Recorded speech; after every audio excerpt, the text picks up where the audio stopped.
Ladies and gentlemen, welcome to Tables, Ladders, and Podcast, the only podcast currently serving a suspension for inappropriate touching.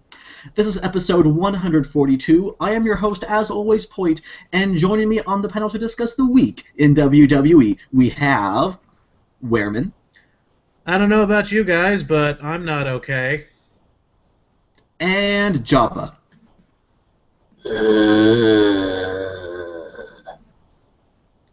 Well, how are you gentlemen doing today? Oh, God. About as well as Daniel Bryan's brain, probably. Wehrman, you're missing your little nameplate at the bottom of your screen. Oh, yeah, let me fix that. It's always too blurry anyway. With your Alabamian internet connection. Alabamian internet connection sounds like a band name. Pretty sure Alabamian is not the actual adjective for it. Feminine is the word. And what do you know? The text is actually perfectly crystal clear, unlike the rest of your picture.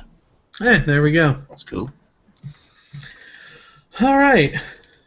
So, shall we? According to Wikipedia, both Alabaman and Alabamian are the accepted demonyms. Yeah! Well, there you go. I was trying to be wrong on purpose. I don't know what I'm celebrating about. All right, well, shall we get into some news? Yeah, let's get into some news. Let's start off with the elephant in the room, the thing that none of us really want to admit, but I think we're going to have to come to terms with it. Titus O'Neil has been suspended for 90 days for unprofessional conduct after grabbing Vince McMahon's arm as he was walking backstage from Daniel Bryan's send-off. This will cause him to miss WrestleMania, although currently unconfirmed rumors suggest that his suspension may be reduced to 60 days. 60 days would still put the end of the suspension to be right after WrestleMania, though. Yep, so one way or another, he made the mistake of grabbing Vince McMahon's arm, and that cost him his Mania paycheck.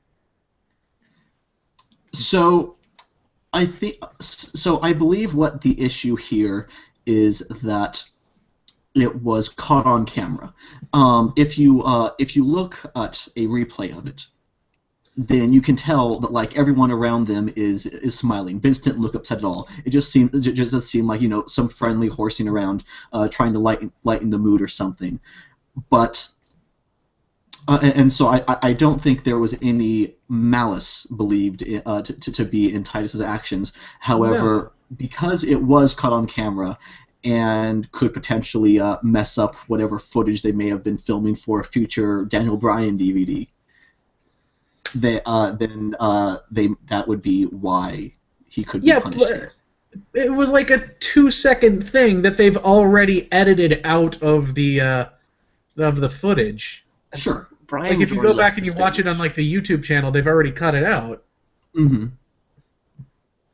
That just seems like bullshit to me.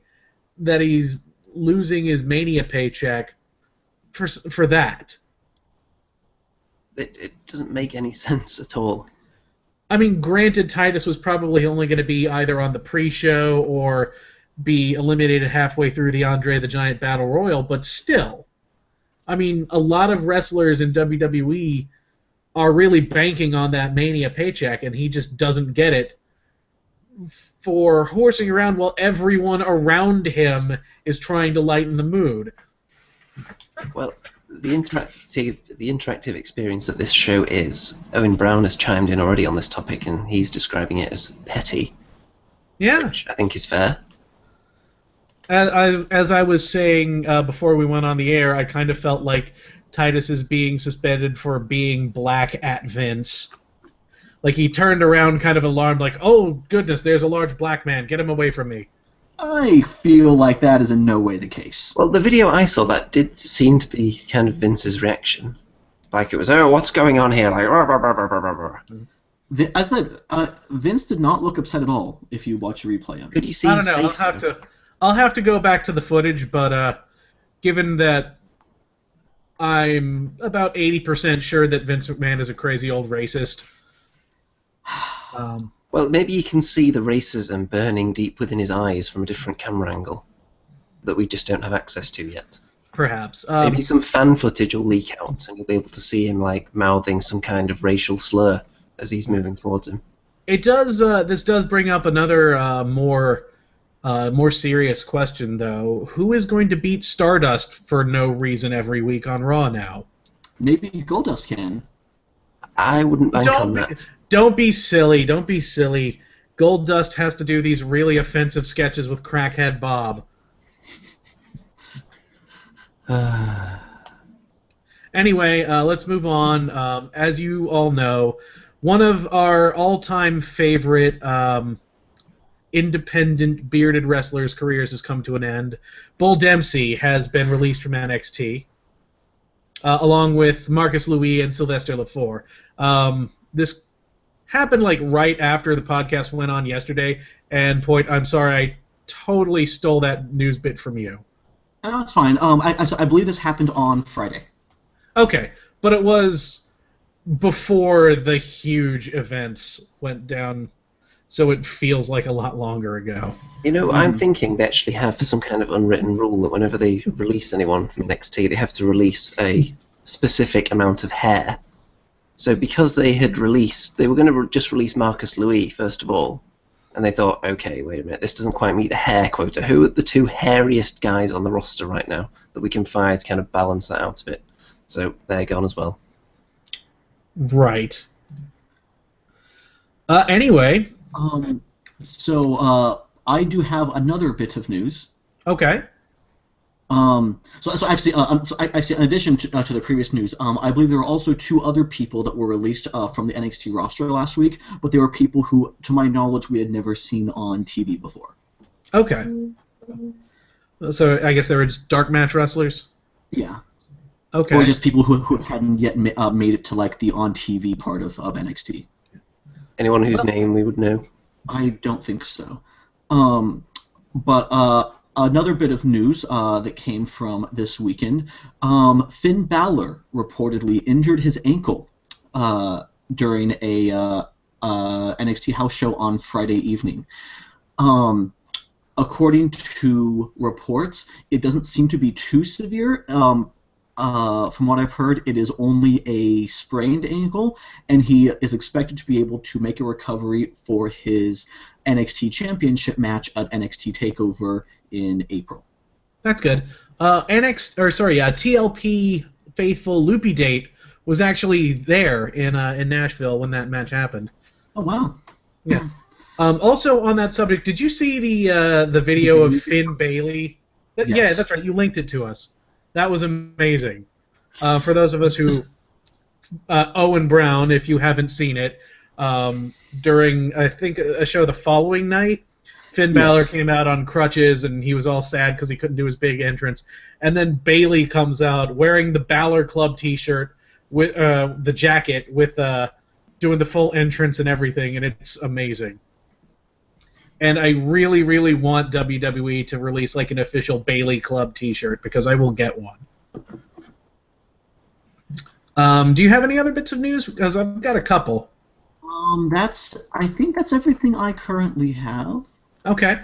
Well, to kind of counter the people leaving the Performance Center at Full Sail, veteran wrestler and owner of Chikara, Mike Quackenbush, will be working at the Performance Center this week as a guest coach. No news as to whether this will lead to a working relationship between WWE and Chikara, but it might be a possibility. I mean, WWE's already kind of come with open arms to like Evolve and Ring of Honor, so why not, right? Mm-hmm. I mean, at any rate, Quackenbush himself was a phenomenal wrestler. I think his knee is blown out, which is why he had to retire.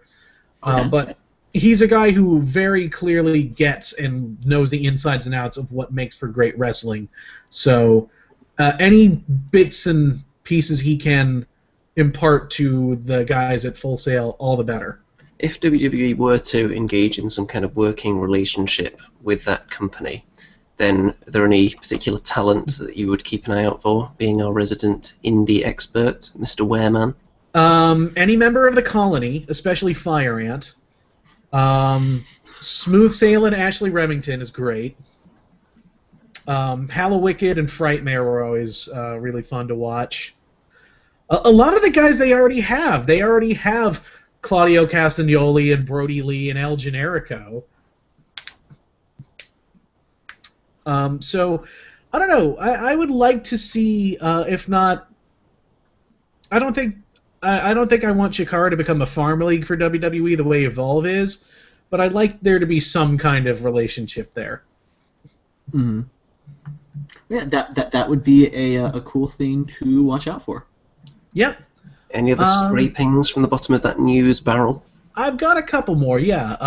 PW Insider is reporting that due to the negative backlash from fans regarding the rumors of The Undertaker facing Braun Strowman at WrestleMania, sources are claiming that the company may have canceled that plan. Vince himself is allegedly still a huge supporter of Strowman, but other higher-ups like Triple H are purportedly not impressed. There's currently no word as to who might replace Braun, but it's been noted that it will likely be someone, quote, totally unexpected. So, Finn Balor, maybe? That would be pretty awesome.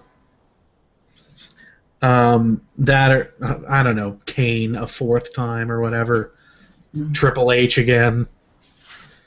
Triple H will do double duty and, like, claim that his double duty night at WrestleMania was better than Daniel Bryan's. And then Daniel Bryan will come out on Raw the following night and like raise Triple H's hand and say, "Yep, you proved it. You are the greatest superstar of all time." And then Triple H will start doing the yes chant.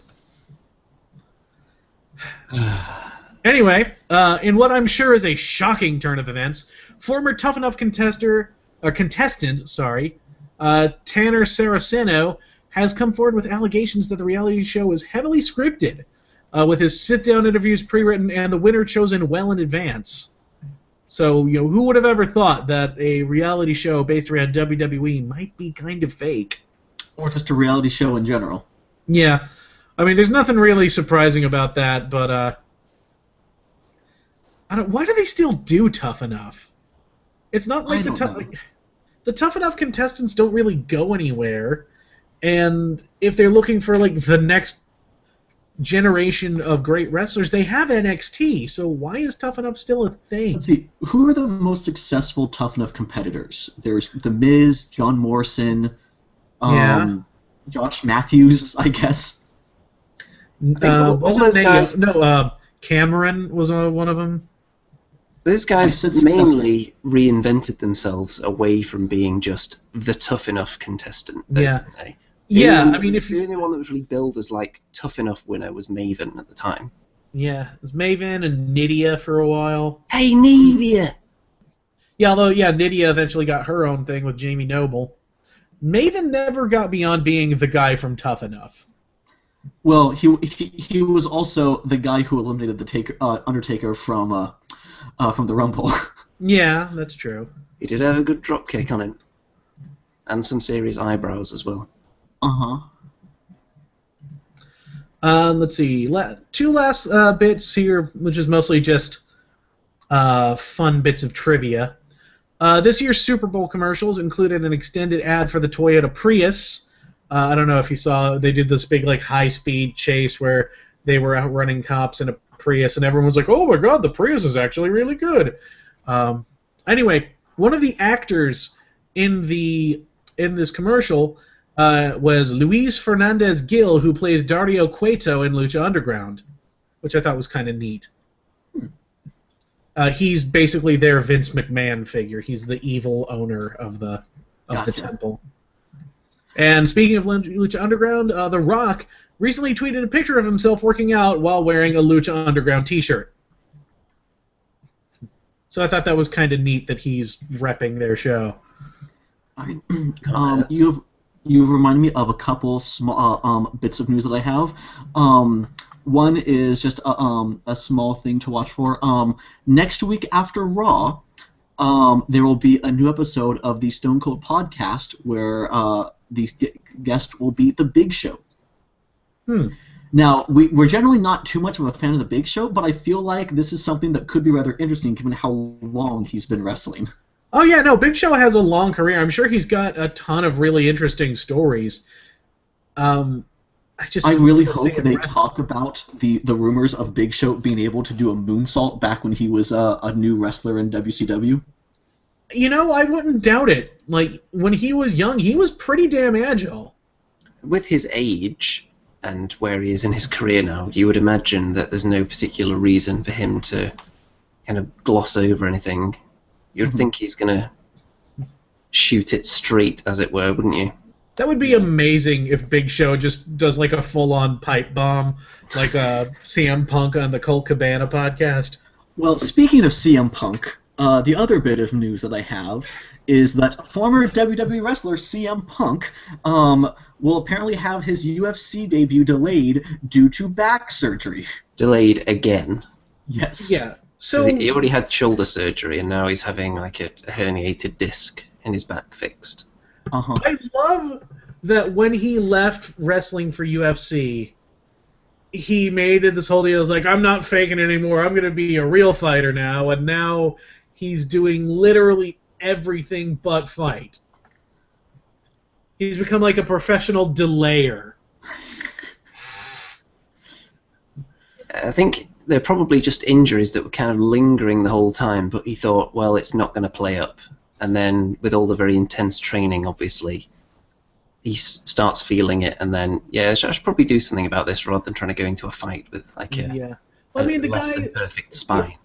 The guy's in his late 30s, and he spent the better part of 20 years getting dropped on his head for a living, so I imagine he's not in, like, prime shape. Probably not.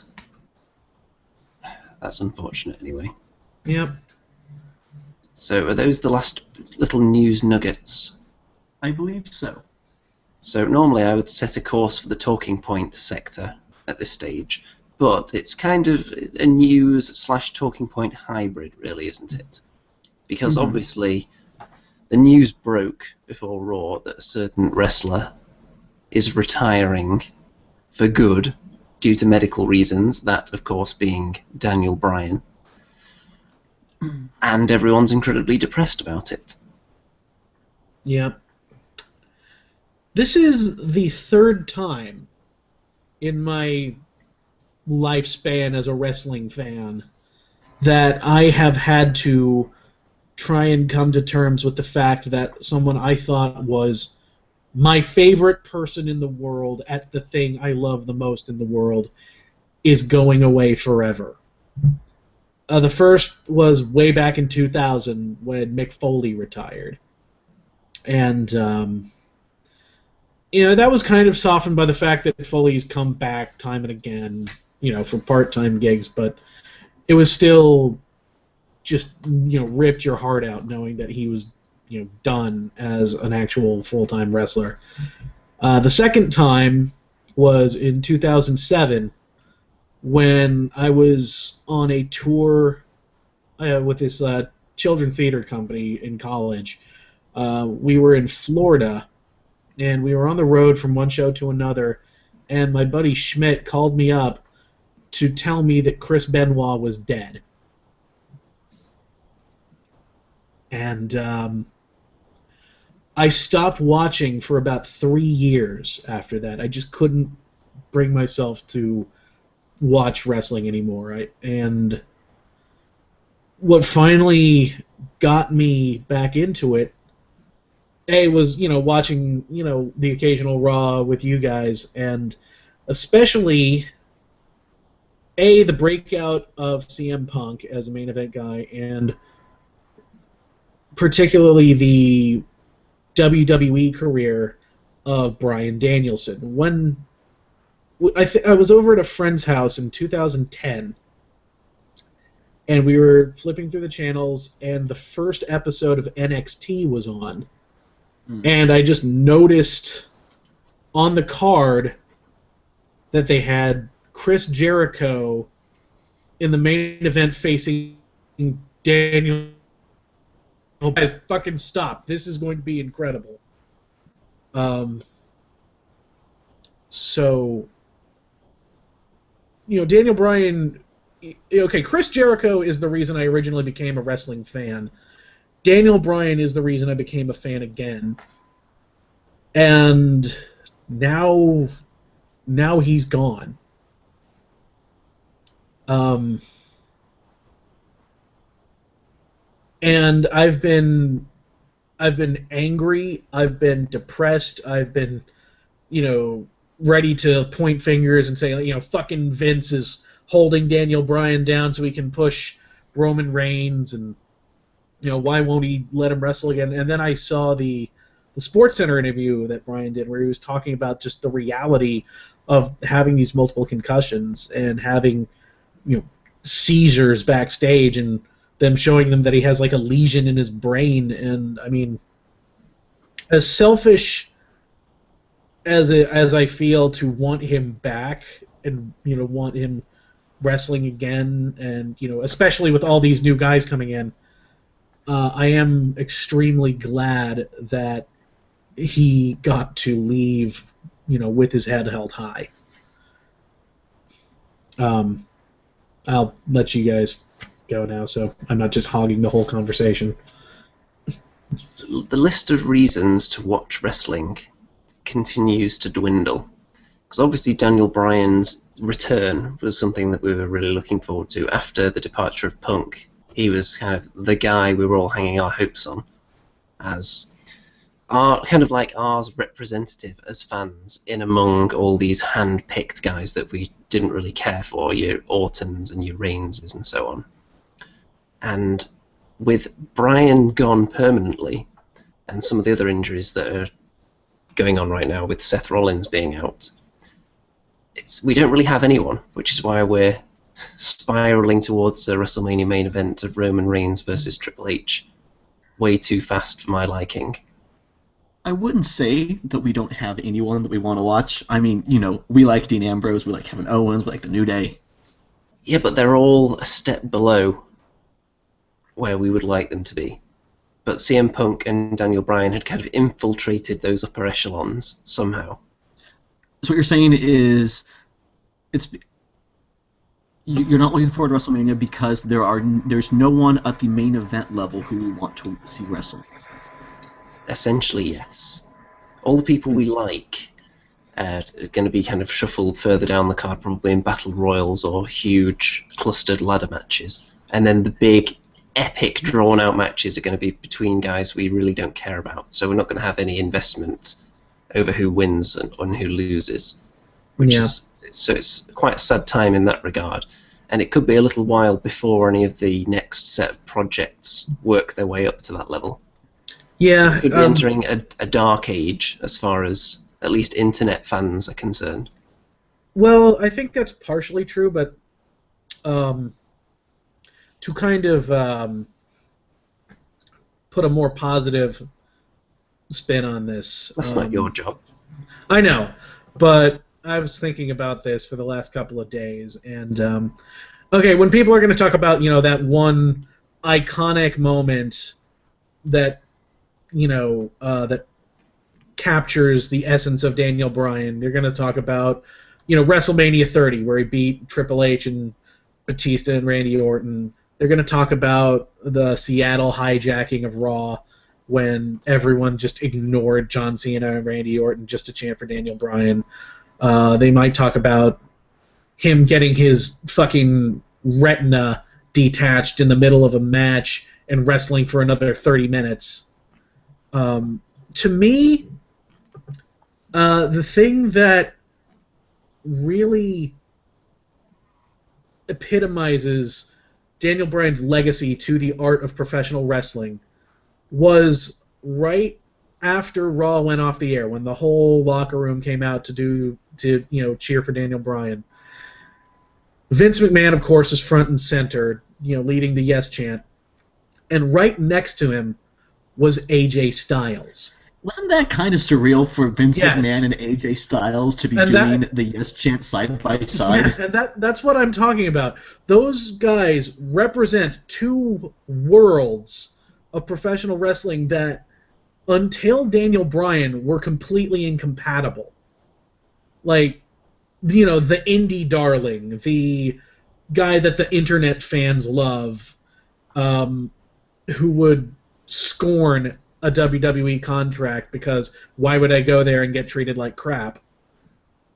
And Vince McMahon, who of course has run the land of giants and guys built like action figures. Daniel Bryan broke down the walls between those two worlds and showed both of them that they can coexist. And now, okay, 10 years ago, or sorry, in 2010, so 6 years ago, when Bryan first started making his way up the ranks in WWE and NXT, Michael Cole completely dismissed the notion of the independent scene being a thing at all. In 2015, Triple H is hanging out in the back of Evolve shows. Although some of the commentators are still belittling the other accomplishments. Yeah, I mean, okay, it's not complete day and night, but I mean, we now live in a world where Tyler Black interrupted the main event between The Rock's cousin and Brock Lesnar and left with the world title. We are in a world where Kevin Steen showed up on Monday Night Raw and beat the shit out of John Cena. We're in a world where Jon Moxley from CZW can pick a fight with Brock Lesnar and get the better of him.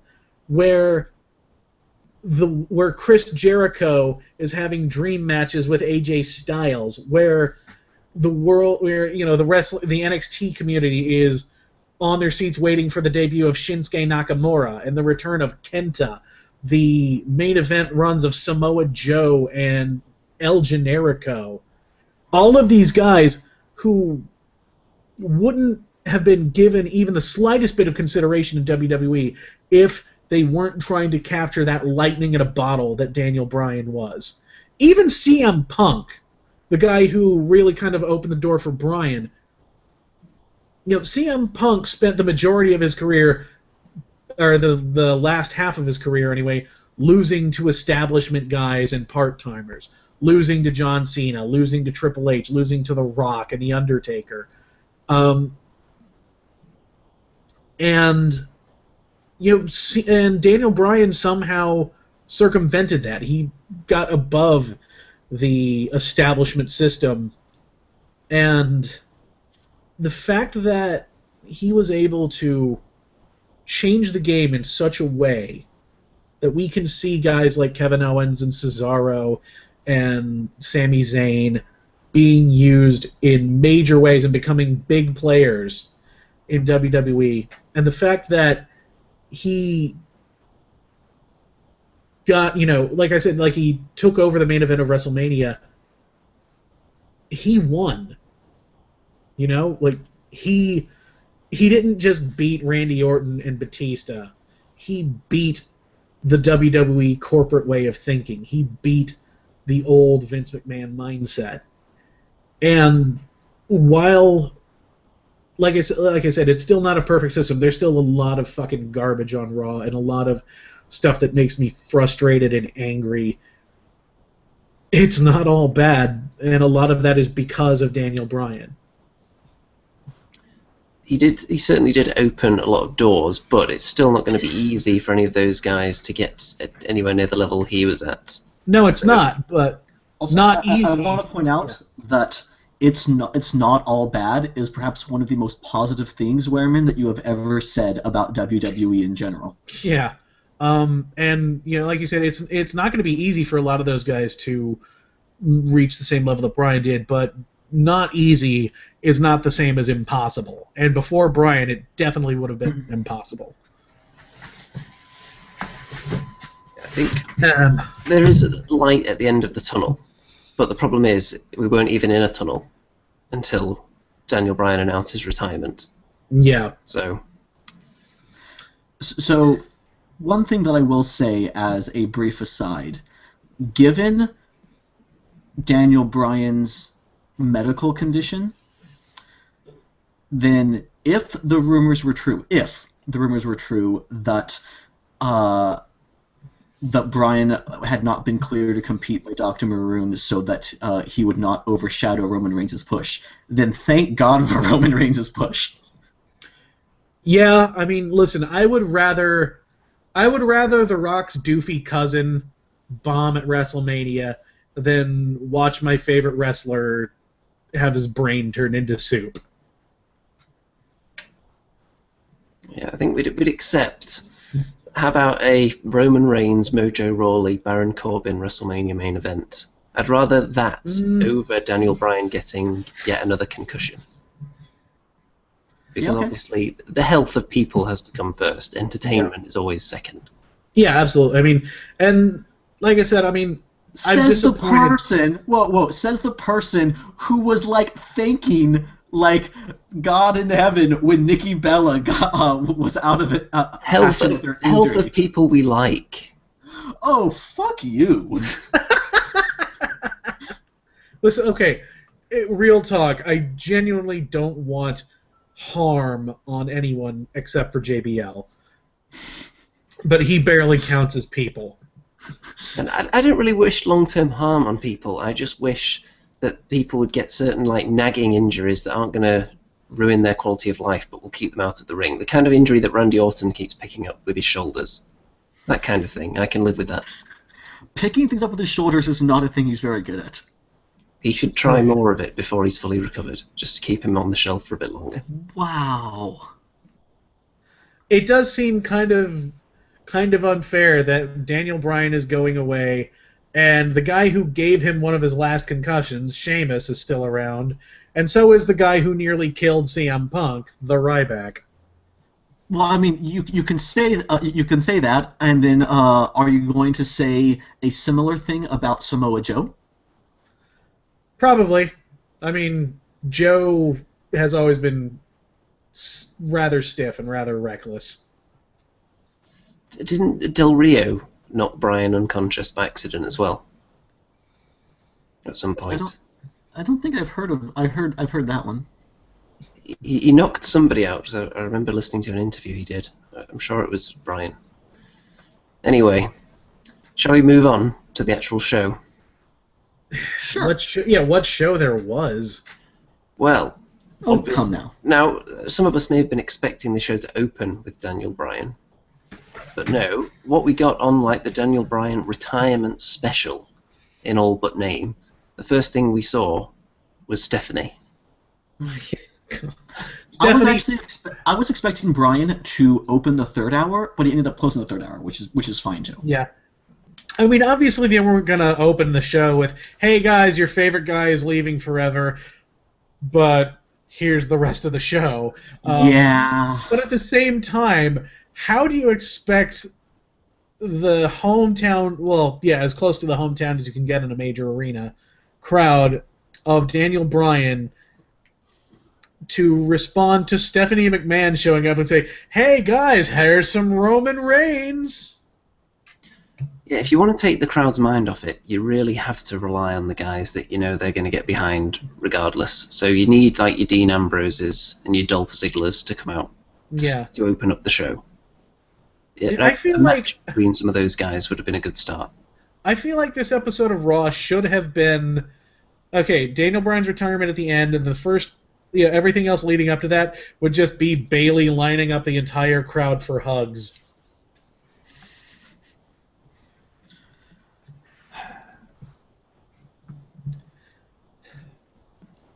Anyway. So, we opened with Stephanie bringing out Roman Reigns, which is not the ideal start. And then they did give us a few things to sink our teeth into throughout the night, though. Obviously, having Dean Ambrose and Brock Lesnar get into numerous altercations throughout the show, that's definitely going to be something that the crowd are going to be hot for, as it were. But do you think the craziness of Dean Ambrose on Raw ended up leaving him looking a little weak, or do you think he's just so crazy that makes him dangerous? I think it worked. I think... So, go ahead. Well, I think, you have to build Dean Ambrose up in a way differently from Roman. Roman is going to be the big tough guy who's going to stand up to Brock Lesnar. So you need Dean to be a threat in a different way. So he's the guy who, no matter what horrible shit Brock throws at him, he just can't keep down. And I think that those two segments they did actually got that across really effectively, at least to me. So I mean, I get what they're trying to portray, like Dean Ambrose, like this guy who you can beat him up, but he won't stay down. I just feel like he didn't get enough offense in all of these exchanges. Like after that low blow to Brock Lesnar, like he could have at least thrown in like a dirty deeds afterwards. Yeah, I would agree with that, but I also feel like I feel like there's something up with the triple threat. Like I feel like they're building up sympathy for Ambrose, specifically so that when Roman realizes he can't beat Brock, he'll turn around and beat Ambrose instead. And so I don't know if it'll be a heel turn, but If you remember, they tried something similar to this with Ambrose before the Big Show. When he would just like keep knocking him out, but he would keep getting back up eventually. yeah, but We didn't like it then, but that was Big Show, who's obviously not as credible as Lesnar. So they have attempted it in the past, but this is definitely, it's got a higher chance of success right now since they're using someone who just mows through everybody and people don't get up after he's finished with them. But Ambrose has been getting back up. yeah. And I like this version of Crazy Dean Ambrose a lot better than steal a hot dog cart and have ketchup and mustard and holsters, that version of Crazy Dean Ambrose. This one at least feels like, if you get him in a match, you're 20 minutes in and Brock Lesnar has suplexed him half to death and hit him with 2 or 3 F5s, and he keeps trying to get back up. You're like, the hell do I have to do? Doesn't it make you really want to see the main event, Triple H versus Dean Ambrose, though? It makes me want to see that so much more. That would be amazing. And you know how much Triple H loves to say stay down. God. I think he would break the record that he's probably already set at a previous WrestleMania. So, At this point, I really wish that there was still a Money in the Bank match at WrestleMania, so like Ambrose could win Money in the Bank, and then in the main event, Roman Reigns and Triple H do like a finger poke of doom, where Triple H just lies down and lets Roman take the title, and then immediately Ambrose runs down to cash in and try and fight him. now we're going to play a little game now. It's related to Brock Lesnar's contract. So I want you to tell me which of these you think is higher. First of all, the number of television appearances written into Brock Lesnar's contract. Number 2, the number of nut shots written into Brock Lesnar's contract. Go. Definitely the number of television appearances. There have been 3 nut shots since the start of the Undertaker feud. I don't know that. Maybe 4 or 5. Well, I mean, 2 from Taker, 1 from Ambrose. Have there been any more? I think there were 3 from Taker, weren't there? I think there were. Jeez, Taker's brutal. Yeah. So when's the last time someone other than Lesnar was low blowed? Taker, because Lesnar low blowed him. Okay, that's fair. I think he had it coming, to be fair. Yeah. He really did. So if you think about it, though, whenever Lesnar takes a nut shot on pay-per-view, then that doesn't count as a TV appearance. So it's got to be pretty close. I am going to laugh if there's a spot at the triple threat at Fastlane where it is no DQ, Ambrose goes for a low blow and Brock just laughs because he's wearing a cup. Finally. Didn't Road Dogg do that years ago to China? I don't know. Did he did he laugh and take out the cup to show her and then get low blowed again? I think most of that happened. He did have the cup. And he did take it out and show it. I don't remember if he got low blowed again. Well, it seemed like an obvious course of action. Yeah. I would find it hilarious if they do a spot where Ambrose and Roman's just take turns kicking Brock in the dick. You're like, Roman kicks him in the dick, and then Brock's like, "Oh God!" and he stumbles over to the corner right into Dean Ambrose, who also kicks him in the dick, and they just keep going back and forth. And then that gets looped properly, so it becomes an infinite GIF. And as they do it, you have to have the bell ring and just going ding each time. Wow, that's a reference. That would actually be amazing. So, shall we move on? Should we move on to AJ Styles? Sure. Because I think we can agree the treatment of him so far is just about staying above water in our expectations. He's doing all right for himself. He's winning matches, and he's feuding with guys who are keeping it entertaining with their verbal skills. Could you please read the talking point as you sent it to us? Okay. AJ Styles feuding with 2 men at the same time, which is a reference only 5 people are going to get. Do you think that will increase his following in the gay community? Does he have a following at all already? That was a reference to an old interview that AJ Styles did, wherein someone called into the interview and asked him about how he felt about his following in the gay community. And the response was something like, "The gay community?"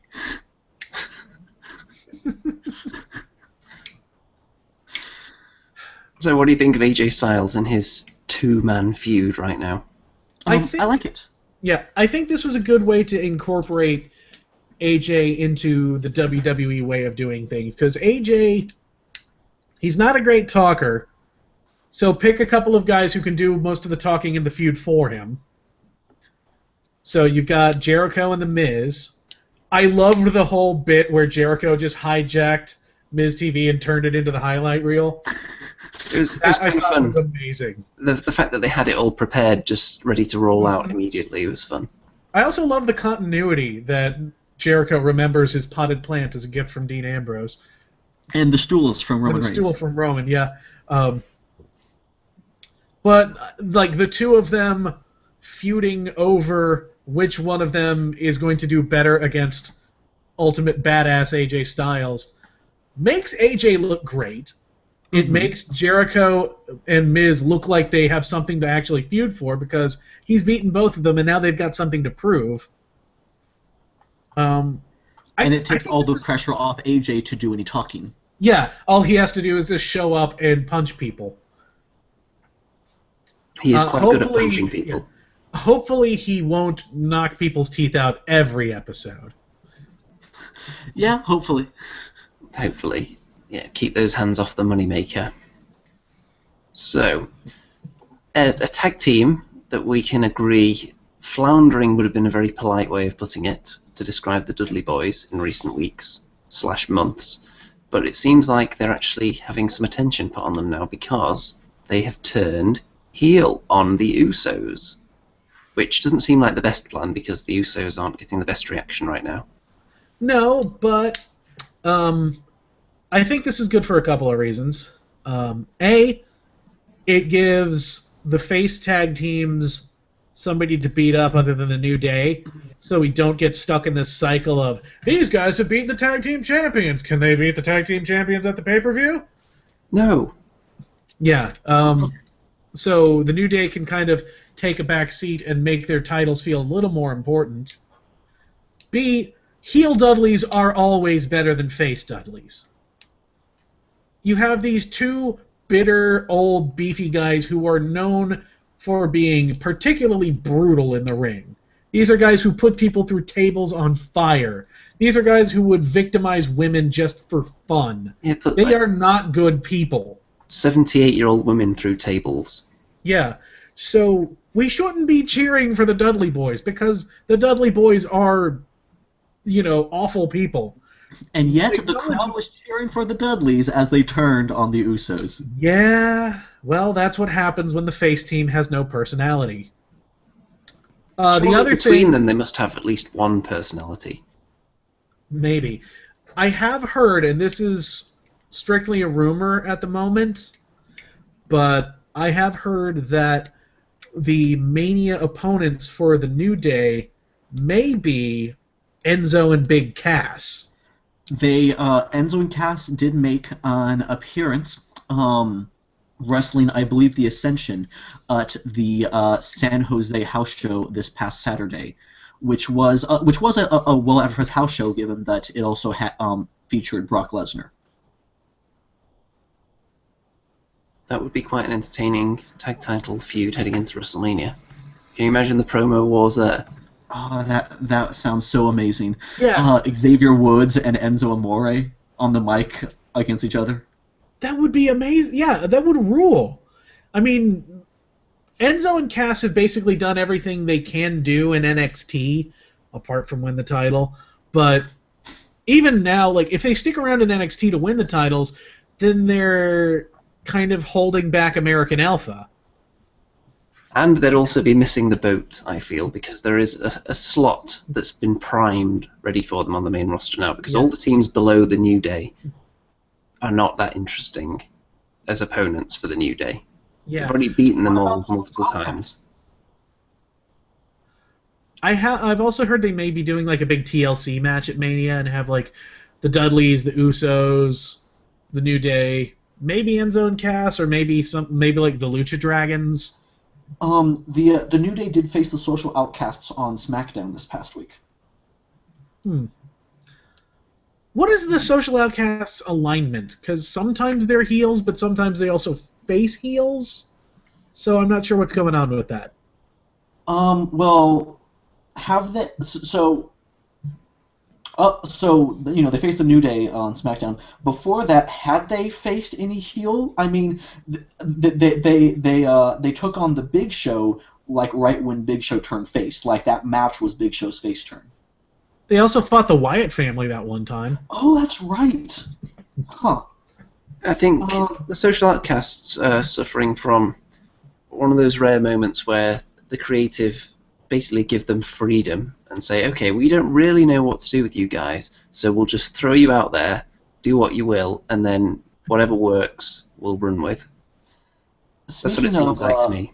Speaking of giving them freedom to do whatever, one of them, I think it was Adam Rose, pointed out to the New Day that the Tag Team Championships were not gold, they're copper, or bronze, or whatever. That's true. It's technically correct. Now, since we're talking about the tag division, we should probably touch on the return of Sin Cara. Oh, and how his presence caused Kalisto to promptly lose? Yeah? Yes. Sin Cara is just a fucking anchor around Kalisto's neck. It is really sad. Like, as soon as Sin Cara was down, it's like, okay, I'm going to go off on my own. I'm going to win a title. I'm going to get into a feud with a major name. And then as soon as he's back, like, oh, we're back to this. Like, oh, Sin Cara, you're back already. That's great. Yay. Now, another point on the tag division, since we're talking about the Social Outcasts, the Radical Mongoose. Mm-hmm. What's the deal with that? No idea, but I love it. Yeah, I'm fine with Adam Rose. It was Adam Rose, right? Yes. With Adam Rose being a radical mongoose. It beats being the sad guy who likes to say poop. What? Can't argue with that. Although the Axeman did tell him it was a terrible name. I like how the Social Outcasts will kind of argue with each other during their promos, but then they'll all get on the same page by the end. Yeah. Yeah. It's interesting. They're building dynamics between the different personalities, rather than them just being one ultra cohesive unit who like pass the microphone down and each do a bit of the catchphrase. I like that they're a bit disjointed. Yeah, they're not just the white New Day. It makes them seem a bit more genuine, and they all still retain their core personality as well, especially Bo Dallas. So, shall we move on to Ryback's new... I'm not sure if you can just call it a new look, because he was doing new moves as well. So yeah, so Ryback is now wearing black tights, somewhat reminiscent of Goldberg, but he's also added some new moves. He did like a missile drop kick from like the second or third rope, and he's also doing the old high knee in the corner like CM Punk used to do. So after the Goldberg chants have died down, he decides to potentially reignite them. What do you mean potentially? Yeah, He he's did just come like, back. hey guys, now I'm Goldberg. And Like, it seems like an odd time to reinvent yourself as well. Why not wait until after you get destroyed by Bray Wyatt and then say, well, that proves I need to do something different. I'm going to come back with a new attitude and start kicking people's butts again. Well, he did win. I mean, the debut of his new look was, I believe, on SmackDown, and he did win that match against Eric Rowan. ooh. I'm sure at this point I have a couple of wins over Eric Rowan. Yeah, Harsh. He does seem to be the fall guy of the Wyatt family ever since he came back. His really underwhelming comeback as well, where they made no big deal of it at all. yeah, it's like, oh yeah, here's this guy. I mean, at least Luke Harper got something of a bit of fanfare when he came back to the family. So, Becky Lynch seems to be getting involved with the... I'm not sure if we can call them Team Unity since they're split now. So Team Disunity. That's a bit of some four-way 2-on-2 action there that we're going to have at Fastlane. So it's obviously just keeping some of them warm before WrestleMania when they're probably going to challenge for the title, and keeping a couple of them warm until they head into the unemployment line, perhaps, if we're lucky.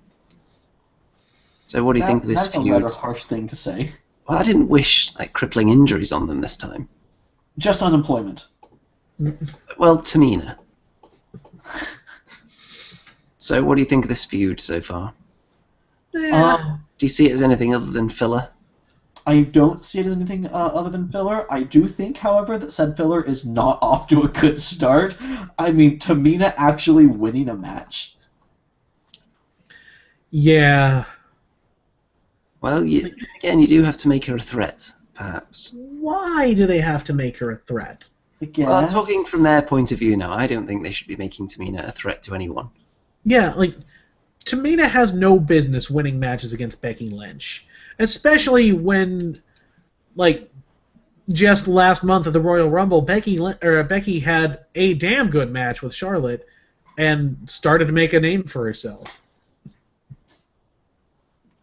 Well, I think this is just all a Sasha Banks warm-up vehicle, really, isn't it? Yeah. She's the one that they seem to be getting behind. Yeah, I feel like however the match goes, it'll be Sasha and Becky win the match, and then as soon as the match is over, Sasha will take out Becky, and so she'll be the last woman standing. Heading into WrestleMania, and a triple threat match would be entertaining. Any more than that, and it would get a bit crazy for my liking.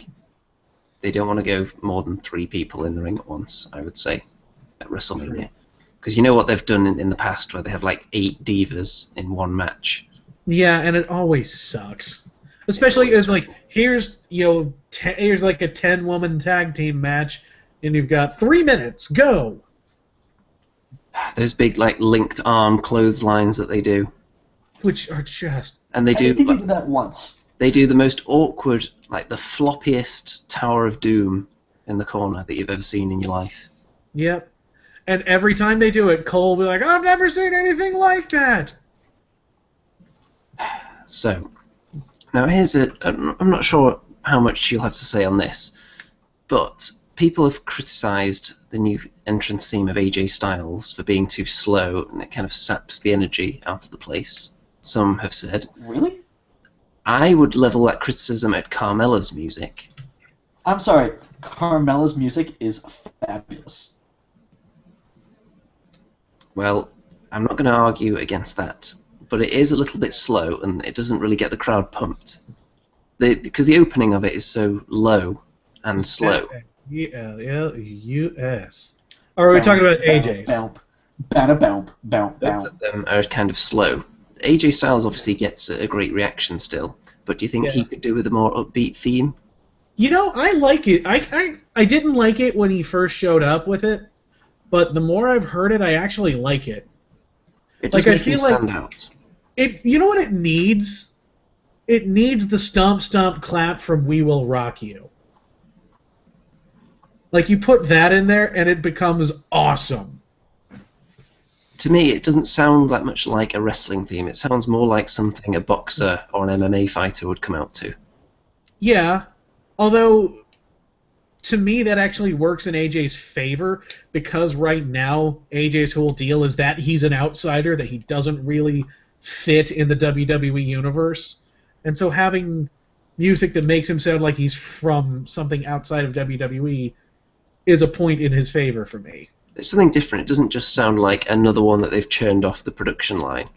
Like your Seth Rollins, your Dean Ambrose, Kevin Owens, all those themes, they have certain things in common.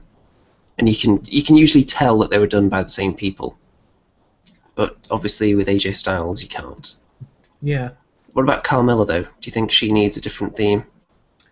I think she should just have Enzo and Cass's theme. Yeah. That would work. Anyone else on the roster whose theme you think could use a bit of an up-tempo shift? I still need the Lucha Dragons to change their damn music because it drives me insane that the Lucha chant is not to the beat of the music. It's quite annoying. What about New Day, actually? Because their music doesn't go... The music works for them, but it doesn't fit in with their clapping rhythm, does it? No. Although I feel like at this point their theme music is really just Big E saying, "Don't you dare be sour." Yeah. And to clap for your world-famous two-time champs. And feel the power! Yeah, definitely something in there about feeling the power as well, if I remember correctly. Yes. So, shall we move on to our lines of commentary and dialogue and crowd chants and so on? Yes. Do you have any, Mr. Poit? I do. So on SmackDown, Mauro Ranallo gave the social outcasts the nickname #Hellraisers, which I thought was kind of cool. I kind of like that. I don't know if it'll stick. Even though their name is already #Social Outcasts. Details. Is there a limit on hashtags in one tweet? #? That could be a name for their group. The hashtag. Nah. Let's see. I also took note of during the aforementioned segment wherein Chris Jericho replaced Miz TV with the highlight reel. JBL said, "That potted plant's over." Only. I think there will only be one person listening to this who will find this amusing, but it does make me incredibly sad and confused that of all the characters that were created in the little promotion that me and Jabba and Afterlife ran, the one that becomes real is the office plant. In WWE, at least. There was that one certain Mexican impersonator in TNA a few years ago. That one, like, as soon as I saw it, I straight up fell out of my chair. So then, I also took note of, I'm sure you did as well, the crowd chanting, "That's what she said," during Daniel Bryan's retirement speech. Yeah, that was really funny. I've got one. On Raw, okay. JBL came out with the immortal line in the direction of Byron Saxton. I have to tell you who it was aimed at because he didn't pronounce his name correctly. But he said, "Oh yeah, chomp chomp, Byron." Well, okay. One that I thought was really amusing from NXT this week, while Enzo and Cass were beating up on the local talent, Tom Phillips says to Corey Graves, he says, like, "So do you think your SAWFT softening up your opinion on Enzo?" And Corey pauses for a second and says, "There's a very good chance I'm going to punch you in the throat tonight, Tom." I need these guys to be the main roster announcers so bad. I love the complete lack of charisma or the lack of chemistry they have with each other. I don't think it's a lack of chemistry. Well, I think it's intentional. It's like when Conan O'Brien and Max Weinberg would just Right. completely and utterly not play off each other. Mm-hmm. But like, it takes talent to be that bad. Yeah. There was another bit. I watched. I caught up on Lucha Underground over the weekend, and they debuted PJ Black, formerly Justin Gabriel, Uh-huh. with his new nickname, the Darewolf. And Vampiro goes like, "So what the hell is a Darewolf anyway?" And Stryker just very matter of factly is like, "I guess it's a daredevil that's also a werewolf." And there's this long pause before Vampiro just goes, "Huh, By Striker, is that Matt Striker? yes." Oh, I missed his commentary. It's actually like Stryker and Vampiro actually really play off each other really well. I have no idea who Vampiro is. He was a former luchador who is now an announcer. He was known for attempting to set people on fire in WCW a lot. Yeah, he set Sting on fire and threw him off of their Titantron once. Even though it was clearly a stuntman. Yeah, it was very obviously a stuntman, but still, that was one of his claims to fame. I think he hung out with Raven for a while. It was like him and Raven and like the Insane Clown Posse. It was weird. He always just looked like evil Sting to me. With his makeup. That's an appropriate descriptor. He looks nothing like he used to now. He put on a lot of weight and shaved his head. He looks actually a little bit like old saggy-faced Raven these days, doesn't he? Yeah, kinda. With a bit of shaved head Kane in there too. Quite a combo. So, do we have any other lines? That's all I have. Well, before we move on to our NXT talking points, since Wehrman did just mention Lucha Underground, shall we hand the reins, not the Roman reins, just the reins over to Wehrman for a minute to give us the gist on why we should go and check that out, because I'm sure Poit hasn't yet, and I haven't yet. So, Wehrman, you're failing in your task to win us over. Okay, so Lucha Underground. Okay, this last week was Season 2, Episode 2. To kind of catch you up on what's going on. Lucha Underground takes place in the Temple, which is an abandoned warehouse in Los Angeles that has been refurbished into like an Aztec temple run by this guy named Dario Cueto. And half the characters on it aren't just luchadors. They're like full-on like superheroes. They have like actual powers and stuff. Like there's a guy named Drago who's a full-on poison-spitting dragon man. For one example.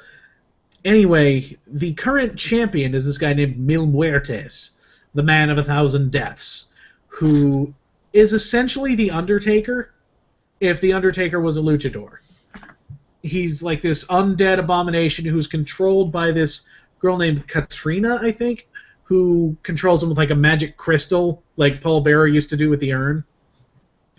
And he has these 3 putties guys called the Disciples of Death, who are just 3 kind of jobber guys in skull masks who run in and jump people. They are now the Trios champions. They don't have a tag title. They have a 6-man tag title. Huh.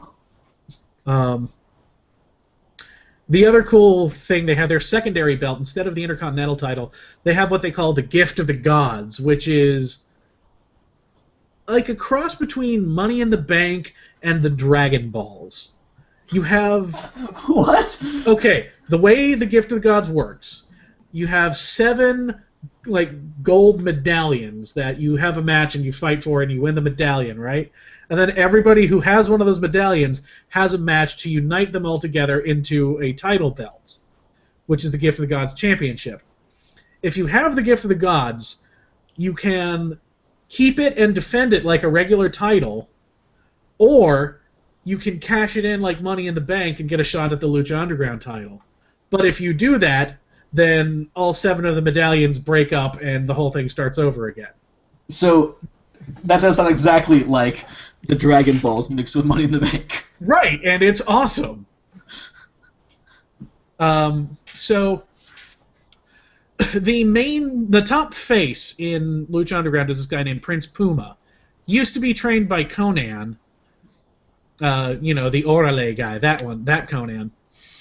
And he is a descendant of like an ancient Aztec line of like royal, basically superheroes. He was the previous Lucha Underground champion, and his main adversary was Johnny Mundo, who was John Morrison. And right at the season finale of Season 1, Ultimo Lucha, he lost the title to Mil Muertes. So now Mil Muertes is kind of like the Shao Kahn figure, where he's like the entire show he's sitting like at the entrance ramp on a throne of skulls with the title on his shoulder. Except now he also has his arm in a sling because another guy named Pentagon Jr. Broke his arm. Okay, Pentagon Jr. to kind of make a parallel.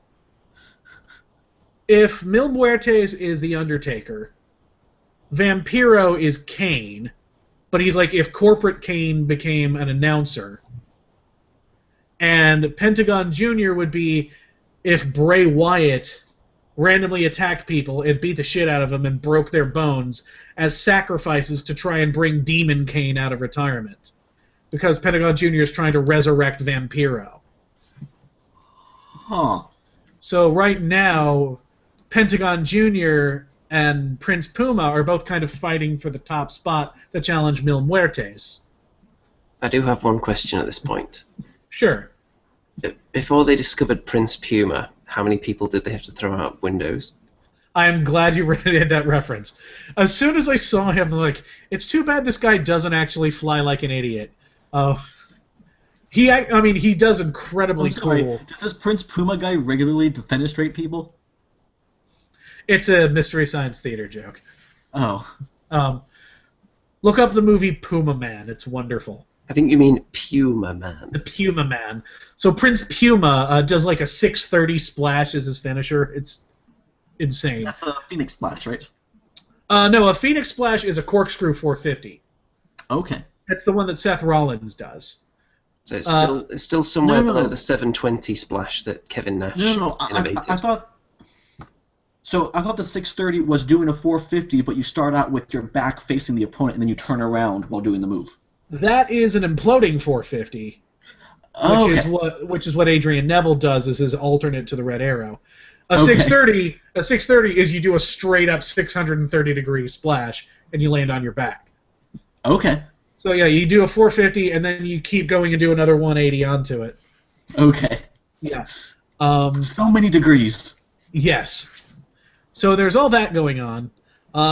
Dario Cueto had this whole arc where this girl came after him named Black Lotus, who believed that he killed her parents.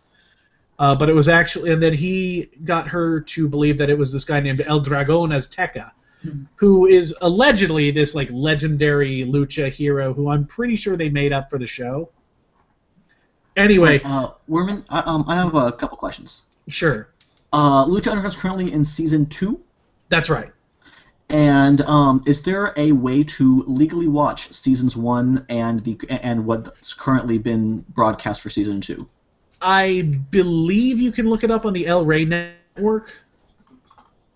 Okay. I will have to look it up. I hope at some point they release a DVD set because I really want that. I'll look for a link for you after the show. Okay. So the whole in the end of season 1, Black Lotus finds El Dragon Azteca and kills him. It's then revealed that there's like a long line of Dragon Aztecas, and the current Dragon Jr. Takes up the mask to become the new Dragon Azteca, but he never finished his training. Right, he wasn't ready, so he has to find a new mentor. So he found the person who was supposed to be Dragon Jr., but decided to leave the dragon bloodline and find his own legacy. And that person who is now training him is Rey Mysterio. Which I think was just like a fucking amazing twist out there. And the cool part about the way they're doing this, okay, the Dragon Azteca thing I'm pretty sure is made up. But the guy who is being trained by Rey Mysterio was in Mexico. He was El Hijo del Rey Mysterio, the son of the original Rey Mysterio, not Rey Jr. Okay. So I thought that was a really cool way to kind of put their legacy together, but in a way that fits into the Lucha Underground universe. Anyway, go ahead. I was going to say, Poit, are you sold yet? I was already going to watch it anyways, just at some point. Yeah. I would say, okay, this last episode, Prince Puma and Pentagon Jr., they team up to fight the Disciples of Death. Before that, they have a backstage altercation, and instead of doing the normal thing that they do on WWE or any other wrestling show, they talk shit to each other and then just kind of have a dust up. They have a full-blown kung fu fight. Prince Puma even does like Guile's flash kick from Street Fighter. It's awesome. Like, I mean, Lucha Underground is so different from WWE in terms of like its presentation, because they don't treat it as a scripted sport. It's like a full-blown comic book. Everyone is either a superhero or a monster of some sort. It's crazy. It's over the top, and it is honestly quickly becoming my favorite thing in wrestling. Like, Go ahead. Is it 1 hour of programming per week? Yes. Right, so this wouldn't be a huge commitment then. No. I definitely recommend checking it out. If I can find links to episodes that aren't just straight up pirated, I will get it to you guys. Okay. Because it is definitely worth your time. Thanks. Well then, I think that's pretty much summed it up nicely. So let's move on to our NXT talking points, shall we? All right. So, first things first, we were concerned that we weren't going to see Samoa Joe versus Sami Zayn because a certain large-nostriled 6'6" lump of terribleness was shoved into their match. But now it seems like we are going to get that match after all, because Baron Corbin has been removed from the rematch because, as Mr. Regal put it, you lost, so you're not part of any rematch. So we are going to get that nice one-on-one match that we were looking forward to now. Samoa Joe, Sami Zayn. It's going to be sweet. Yes. So we can look forward to that. But do we get the impression that this is like both of their farewell to NXT tour right now? Maybe. I mean, I would not be surprised to see one or both of them debuting, say, the Raw after WrestleMania. Because Sami Zayn's appeared on the main TV multiple times already, and he's been in NXT for a really long time. And Samoa Joe isn't getting any younger, so they won't want to keep him down there forever. Unless they do plan to have him down in NXT forever. Unless they plan just to have him as an NXT guy to help the up-and-comers. But I would hope they've got bigger plans for him than that, especially with the injury crisis they've got now. Yeah. I do feel like Sammy is definitely on his last chapter in NXT. I think they're going to do Finn and Sammy at TakeOver Dallas, and there'll be some kind of screw job, which I feel like they're about to turn Finn heel. I'm not entirely sure why, other than because they don't really have any other heels apart from Joe and Corbin. Could be. Yeah, okay. So, speaking of Finn, he soundly defeated Apollo Crews, so he's proved that he can beat him now. So, where does Mr. Crews go from here? Well, I mean, like I said, Crews needed another finisher to put down. Like, the coup de grace didn't do it, so Finn had to break out the Bloody Sunday, which was crazy. They didn't refer to it by that name, though, did they? No. Not yet. I imagine they will eventually, or come up with some. I don't know. AJ Styles' Calf Killer was renamed the Calf Crusher. Yeah, so they might come up with, I don't know, Bruise-y Sunday? I don't know. Just something less grotesque than Bloody Sunday. It's something that doesn't reference, like, a period where a day when lots of people got killed, pretty much, would be a good start. Or a really overrated U2 song. That too. Do we think that Carmella is a credible threat to the NXT Women's Championship because she won a match after a Battle Royal? And apparently, wrestling's been in her blood this whole time. She just plumb forgot about it. I do think this is the first time we've heard her talk about like her wrestling heritage or whatever. Now, again, this was the second match she's won since becoming a #1 contender. I really don't think she has a shot of winning the championship. No. I think the title match is tonight, right? Yes, it is. I don't think she has a chance at winning, and I don't think she needs to have a chance at winning either. I feel like the Carmella thing is really more about Bayley than it is about Carmella. It's, you know, how does... Go ahead. I was just saying, like, it's how does she respond to somebody who isn't, you know, out to put her down or out to try and just crush her? How about somebody who she just likes? Mm-hmm. I do like how they're completely playing this as like, you know, they're both faces, they're friends, and they have a title match, and they're not letting that get in the way of their friendship. It is nice and refreshing to see. I mean, it's like Ambrose and Roman. Yeah. Where they're kind of like, you guys are friends, you have a title match, is that going to hurt you? Like, no. Why would it? We are trained fighters. This was an inevitability. And I feel like Bayley right now is not treading water, but being kind of primed to hand the title off to maybe... I think the original plan was Nia Jax until they kind of realized that she's not what they wanted. Maybe Asuka. I would like to see Asuka as champion, but, I mean, like, do they do another face versus face match for that? I don't know. I mean, Asuka can really easily turn heel. Yeah, in terms of turning one of them heel, either the person that hugs everyone or the one who kicks people's heads off. It's a pretty easy choice there. Yeah. And heel Asuka, like, if you see some of her work back when she was at Kana, is fucking scary. So as an aside, a couple of weeks ago, I was watching NXT with this guy I've been seeing, and his thoughts were that he likes Bayley and Asuka. He has good taste. Yes. Now, I will say it's an incredible coincidence, though, that Enzo and Kaz stole that hair removal cream from someone who happened to have wrestling in her blood. And that's how this whole thing started. Yeah, that was a very lucky break for them. Certainly was. So, NXT Tag Division, much like the main roster Tag Division, seems like there's some activity brewing there.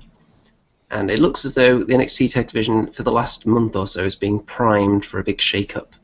Obviously, you've got American Alpha, you've got the Vaudevillains turning heel, you've got the Mechanics, who are kind of... they're not really doing anything particularly, so it seems like they're just waiting to be dethroned at this point. Mm-hmm. And Enzo and Kaz look like they're proving they can be serious before they get called up. So yes, it looks like a big shake-up is coming. So what do you think is going to be the fallout of this? I mean, I feel like American Alpha have to become champions here. And you think they're then going to go on to feud with the Vaudevillains, perhaps? Quite possibly. I think, the Vaudevillains, they've got 3 good heel teams for them to fight. They've got the Vaudevillains, they got Blake and Murphy, and they got Dash and Dawson. Who was it who beat the Vaudevillains in the Dusty Rhodes Tag Team Classic tournament? I think it was Blake and Murphy. Oh yeah, because they were the champions, weren't they? And they were eliminated by Blake and the Murphy. guys they beat. Yeah. Yeah, I think that's right. But Blake and Um, Murphy, I'm not sure how credible they I, are anymore. I thought that Blake and Murphy lost the Vaudevillains in the first round, and the Vaudevillains lost in the second round. That might have been it. I don't Maybe. remember. Let's see. Could have been the Mechanics they lost to. They did lose to the Mechanics, yes. Okay, that would do it then. Right, yeah. So, shake-up there coming soon. And that pretty much sums up all the NXT talking points of this week, unless there's anything else that's sprung into anyone's brain in the last few minutes. No. Not really. I'm looking forward to Joe and Sammy. I'm looking forward to Bayley and Carmella. I'm looking forward to the debut of Austin Aries, which hasn't come yet. I'm not sure if he's actually done anything that's been taped. Because I think it has been taped, but I don't remember. I don't think he had a match. He just came out wearing a suit, and everyone's like, "Oh my God, it's Austin Aries!" Yeah, so hopefully we won't have to wait too long, and maybe he'll have a match at the next takeover. That'd be neat. That'd be nice. As far as possible opponents, anyone but Baron Corbin. I'll take that. So, I So it would be believe. Baron Corbin. I hope it's not. You know, I mean, you did just say, where do we go with Apollo Crews? Crews and Aries could be a really good match. Yeah. I think Cruz could take a pretty mean brainbuster as well. Ooh. That would be fun to watch. Have we seen a brainbuster in WWE in the past decade? Not that I can think of. Yeah, he may have to use a different finisher. We'll see, I suppose, because he does the brainbuster quite safely. Not that you can tell at full speed. No. Yeah. But on that note, I believe that Mr. Poit, if you would like to take up a more comfortable position and grab yourself a beverage. I have one right here. Well then, our social media guru is now lounging in the social media lounge, so do your thing. As ever and always, I'd like to do a quick shout out to our friends over at the Game Buoy video game podcast, your stop for left of center gaming news and views. We also invite you to give us your thoughts, suggest talking points of your own, and tell us what you thought of the week in wrestling by posting comments on this video, by tweeting at us at Tables Ladders, or by replying to our posts on Facebook. We also ask that you follow us on Twitter, like us on Facebook and share our posts, rate us and subscribe on iTunes, and shop on Amazon.com using our affiliate link. All of these links can be found on our Podbean page, tablesladderspodcast.podbean.com. With that, all that remains to be said, TLP, everybody. TLP, everybody. TLP, everybody.